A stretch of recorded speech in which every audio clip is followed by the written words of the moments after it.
AC का temperature 24 पर set करने के बाद टेम्परेचर जो डाउन होता है वो 30 से नीचे नहीं जा रहा है। ये हमारे दोस्त ने एक क्वेश्चन पूछा है। इसमें क्या लिखा है, मेरा एसी 24 पर सेट होने पर 30 सेंटीग्रेड से नीचे नहीं जाता है, नहीं आता है, इसका क्या रीज़न हो सकता है।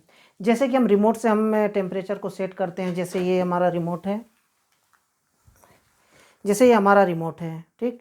अब एसी हमने ऑन किया, ये मानिए कि 20 पर टेम्परेचर है, मैं इसको 24 पर रखता हूँ। ये हमने 24 पर टेम्परेचर हमने सेट कर दिया। देखिए 24 पर हमने टेम्परेचर को सेट कर दिया। अब इसमें क्या होना चाहिए कि जैसे जैसे रूम में कूलिंग बढ़े, रूम में जैसे जैसे, अभी तो हमने एसी को 24 पर सेट करके ऑन किया और टेम्परेचर जो डिस्प्ले में दिखाया वो 24 का, क्योंकि हमने सेट किया हुआ 24 पे, और डिस्प्ले पर दिखाया। उसके बाद थोड़ी देर के बाद रूम टेम्परेचर दिखाने लगता है। तो रूम टेम्परेचर 30 डिग्री सेंटीग्रेड है, 31 है, 32 है, 35 है, जो भी टेम्परेचर है रूम का।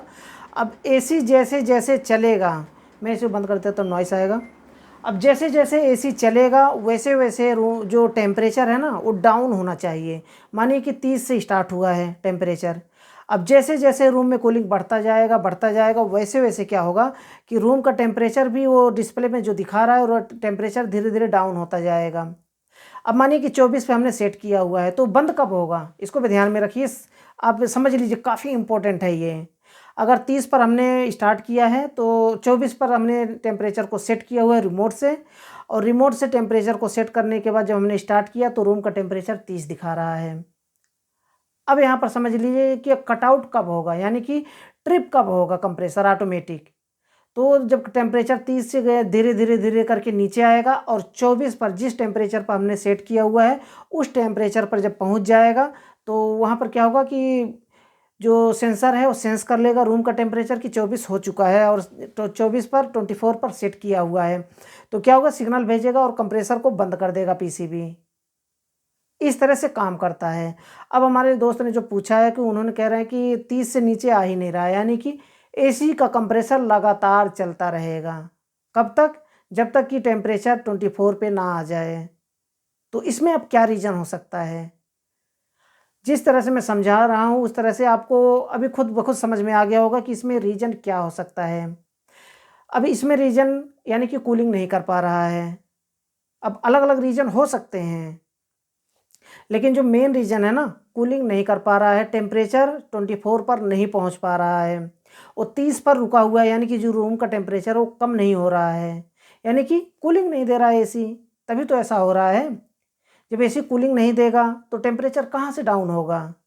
तो इसका जो रीज़न होता है या तो रेफ्रिजरेंट का कम होना, या तो कंप्रेसर का पंपिंग फेल होना, या तो कंडेंसर में कूलिंग कॉइल में बहुत ज़्यादा डस्ट होना, जिसकी वजह से कंडेंसर का हीटिंग बाहर नहीं निकाल पा रहा है, और कूलिंग कॉइल का जो कूल है जो इंडोर से जो रूम में जो खींचता है एयर। अब स्प्लिट एसी लगा हुआ है, जैसे कि स्प्लिट एसी आप देख सकते हैं चल रहा है, तो रूम का एयर जो है ना, गर्म एयर 30 डिग्री सेंटीग्रेड का जो एयर है उसे खींचता है अपनी तरफ, और खींचता है कूलिंग कॉइल में जो पाइप लगा होता है, कॉपर पाइप। ध्यान से समझ लीजिए, मैं सर्कुलेशन भी समझा दे रहा हूँ इसी में। इसी तरह से काम करता है कि कूलिंग कॉइल लगा हुआ है मानिए, और उसके अंदर कॉपर पाइप लगा हुआ है इस तरह से, जो कि काफ़ी वीडियो में बता रखा हूँ। नीचे डिस्क्रिप्शन में काफ़ी इंपॉर्टेंट वीडियो मिल जाएगा, वहाँ पर जा करके क्लिक करके वीडियो को देख लीजिए। तो इस तरह से वहाँ पर कॉपर पाइप लगा हुआ है। अब कॉपर पाइप में क्या होगा कि स्पर्श होकर के जो एयर रूम का 30 डिग्री सेंटीग्रेड है ना, वो एयर खींचा, और एसी 24 डिग्री सेंटीग्रेड पे चल रहा है, यानी कि पाइप में कूलिंग होता है, बहुत ज़्यादा ठंडा होता है। उस पाइप में के स्पर्श में आकर के जो एयर होता है ना, ठंडा हो जाता है। ध्यान से समझिए, इस बात को, काफ़ी इंपॉर्टेंट है। मैं थोड़ा सा आपको यहाँ पर समझा दे रहा हूँ। ये जैसे कॉपर पाइप है, ये हमारा फिल्टर है, तो ये कॉपर पाइप है, ठीक। अब इसमें से रेफ्रिजरेंट है जो ना, कूलिंग कॉइल में रेफ्रिजरेंट इस तरह से यहाँ से अंदर जा रहा है, यहाँ से बाहर जा रहा है, यानी कि इस तरह से रनिंग हो रहा है रेफ्रिजरेंट का। और रूम का जो एयर है ना, वो इस तरह से खींचता है इस पाइप के ऊपर से, स्पर्श होके जाता है, ऐसे ऐसे टच होकर के ऐसे एयर अंदर गया। अब इसमें जो गैस चल रहा है ना, 24 डिग्री सेंटीग्रेड पर चल रहा है, जिस टेम्परेचर पर हम सेट करते हैं एसी को। तो यहाँ पर क्या हुआ कि टच होकर के अंदर गया, अब इसमें स्पर्श हुआ तो ये पाइप ठंडा है, बहुत ज़्यादा ठंडा है, तो इसके स्पर्श में आकर के एयर भी ठंडा हो गया। कुछ लोग सोचते होंगे यही रूम का एयर है, कहाँ से खींचता है और ठंडा एयर कहाँ से फेंकता है ना? कुछ लोग यही सोचते होंगे। मैं भी पहले यही सोचा करता था, जब मैं फील्ड में आया था तो यही सोचा करता था कि रूम में एयर गर्म एयर है तो ठंडा एयर कहाँ से फेंकता है? बाहर से कोई एयर आ नहीं रहा है, तो एयर ठंडा एयर कहाँ से निकालता है? तो यही गर्म एयर, रूम का गर्म एयर खींचता है और इसके स्पर्श में आकर के एयर ठंडा हो जाता है, अंदर जाता है और वही ब्लोअर बाहर फेंक देता है। एक साइकिल कंप्लीट हुआ। अब रूम में तो बहुत सारे गर्म एयर हैं, अब इसमें कितना टाइम लगेगा? जिस टेम्परेचर पर आप सेट किए हुए हैं, आधा घंटा लगेगा, 1 घंटा लगेगा जितना बड़ा एसी है और कितने रफ्तार में आप चला रहे हैं, किस स्पीड में चला रहे हैं, तो इस पर डिपेंड करता है कि कितनी देर में पूरा एयर ठंडा हो जाएगा। क्योंकि रूम में तो बहुत सारे एयर होते हैं।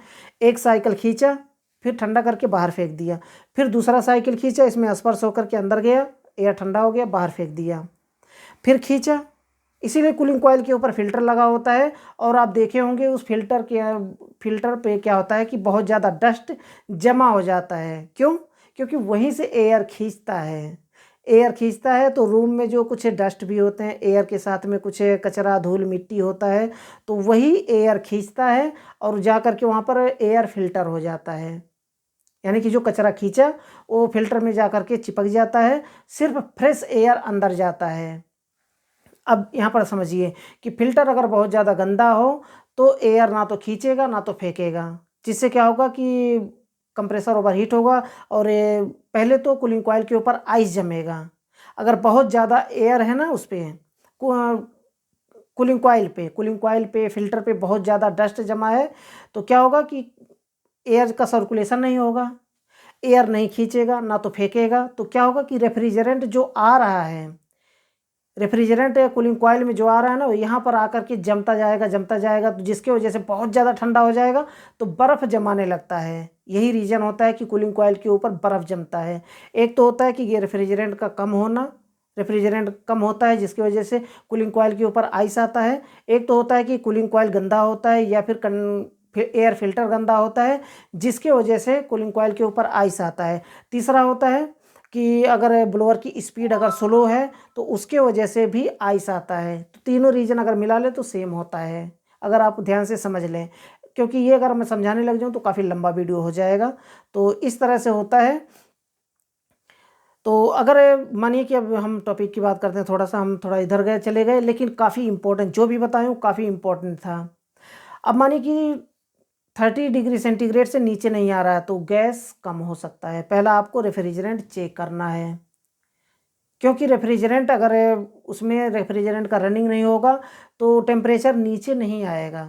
आप चाहे 24 पे रखें या फिर 16 पर रखें, 17 पर रखें, 20 पर रखें, अगर रेफ्रिजरेंट अगर कम होगा तो उसमें रूम में कूलिंग नहीं होगा, जिसकी वजह से क्या होगा 30 से नीचे नहीं आएगा।